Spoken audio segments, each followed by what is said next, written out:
Com certeza muita gente conhece o famoso acidente radioativo de Chernobyl. O que poucas pessoas sabem é que aqui no Brasil também já teve um. O famoso acidente radioativo chamado Césio 137, em Goiânia, no ano de 1987. Uma cápsula foi encontrada com aspecto brilhante. Foi o suficiente para causar um imenso desastre. E se você gosta desse tipo de assunto, já deixa o seu like aqui no vídeo, se inscreve no canal e, é claro, ativa o sininho para receber todas as notificações sobre os novos vídeos. Sem mais delongas, roda essa vinheta!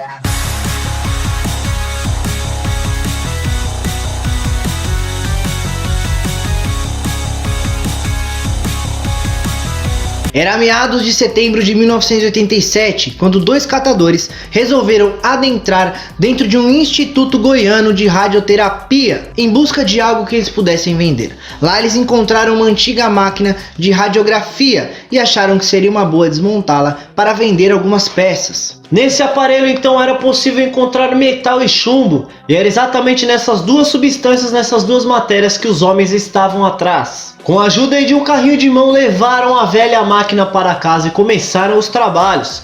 Começaram a desmontar a máquina, retirando as peças que os interessavam. Depois de tirarem todas as peças que eles queriam, levaram a antiga máquina para um ferro velho para poder vender o que sobrou. Foi nesse momento que o dono do ferro velho, o seu Devair, decidiu desmontar ainda mais a máquina. O problema disso é que no momento que o senhor Devair desmontou a máquina, ele acabou jogando um elemento no ambiente, o elemento chamado Césio 137. Aparentemente um pó branco inofensivo.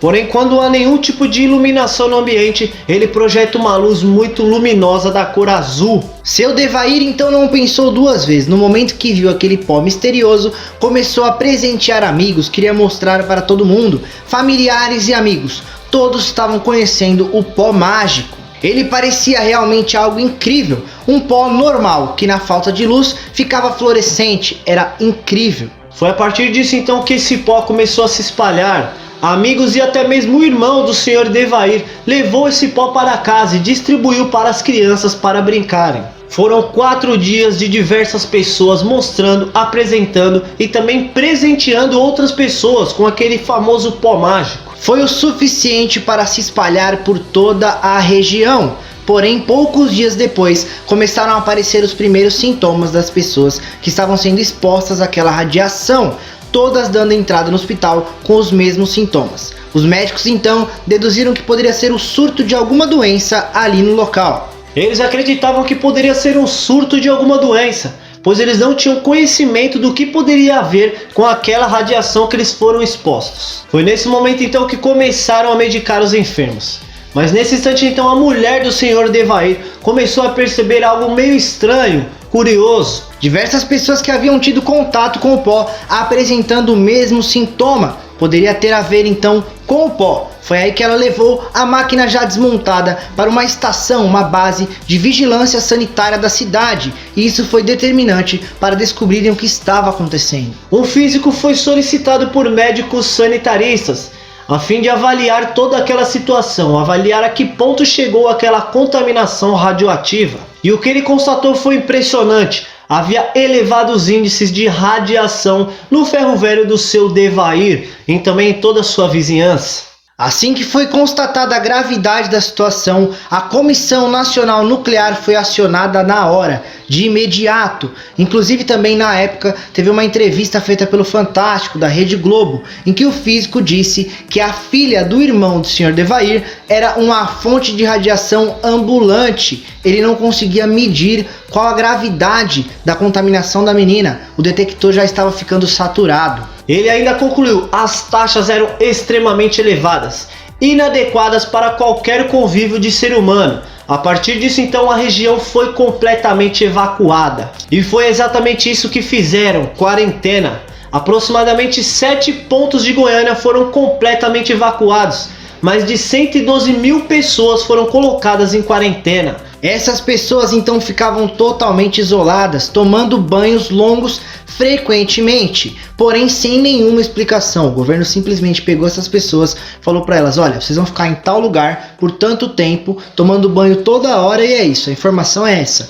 Justamente para tentar esconder o incidente. o governo começou a enterrar aproximadamente 6.000 toneladas de objetos contaminados. Os agentes sanitários, policiais e até mesmo os bombeiros ficaram encarregados de dar fim em todos aqueles objetos que as pessoas que estavam ali contaminadas haviam tido contato, uma vez que esses objetos também estavam contaminados. Apesar de ter sido um gravíssimo acidente radioativo, devido às autoridades serem avisadas com antecedência, apenas 4 mortes foram registradas. Dentre elas, infelizmente, a menininha, filha do irmão do Sr. Devair, e a própria esposa do Sr. Devair, quem teve a iniciativa de levar a máquina e resolver o problema da cidade. No entanto, todas as pessoas que foram contaminadas ou tiveram exposição à radiação desenvolveram algum tipo de doença. Os moradores da área afetada sofreram com diversas amputações, assim como tumores e também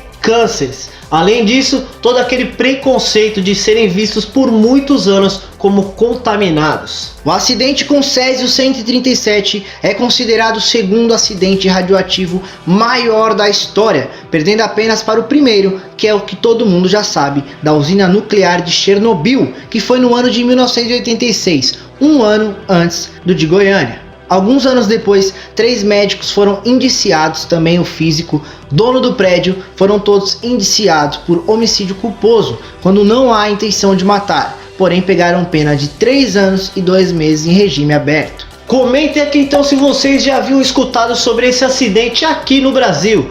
Creio eu que vocês não sabiam sobre esse acidente que ocorreu há um tempinho atrás. Então, comentem aqui o que vocês acharam e se sabiam desse fato. Também não esquece de deixar aqui pra gente aquele like bacana, também se inscrever no canal e ativar, é claro, todas as notificações. Agradecemos sua maravilhosa companhia, nos vemos no decorrer da semana nos próximos vídeos. Um grande abraço e até a próxima.